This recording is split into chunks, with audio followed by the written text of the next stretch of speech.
So once you're inside of this mission, in the very first area, there will actually be a relic that you'll need to put into a statue that looks like it should be holding a relic. That's a weird description, but there will be a bunch of statues around the area that you'll see throughout this mission, and you can actually see them holding an orb. Some of them will come without an orb though, and in those instances, you do have to essentially fill that orb. So in the first section of the mission, at this very tall building right here on the left-hand side, in the roof, there will be one of the relics you need to pick up. You can take this over to the other tall roof opposite, so you just follow the route you can see on screen right here, and you can actually interact with the statue and deposit this orb into the statue right here. Once this happens, a boss is going to spawn. You'll have to actually defeat this boss. There'll be 2 bosses for the first instance. One of them is kind of like a trick boss. But once you take that first boss down, that'll actually be one of the token kills that you need completed. Then you'll need to complete this first section of the mission as you normally would. So you carry on through all of that, and you move on to the next area where there is another relic you'll need. And this is in the kind of scaffolding area where you get a bunch of ogres spawning.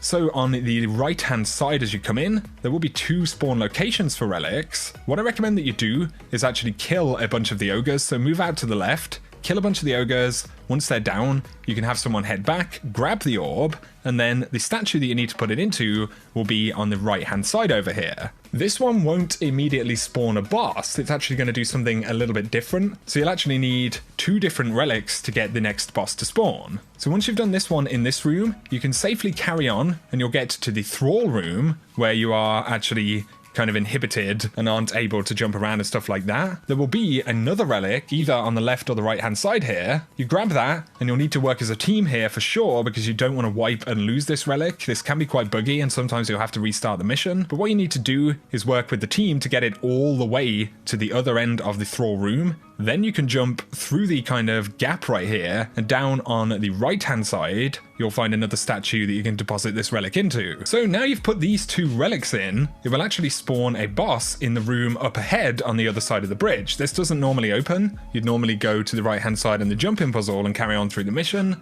But you'll head in here and you'll have the boss that you need to kill. You just jump on the middle plate right here with the taken stuff. I actually died and then ended up getting locked out because my teammates couldn't pick me up.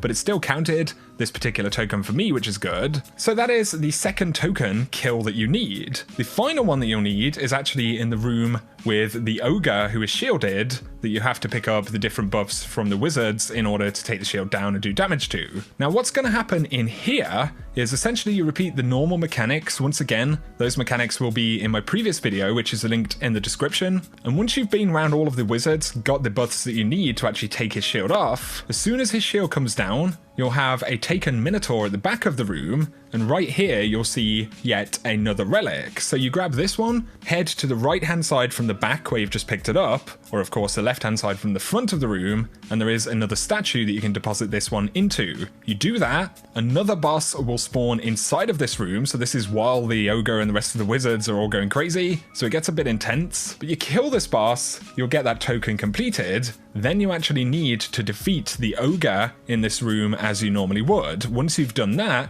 you can progress into the next section where you do have the Eido statue. And if you go and interact with this statue, there you have it. You now have the Wish Ender Bow. So this is a pretty awesome one. Like I said, I will try and cover this in some gameplay.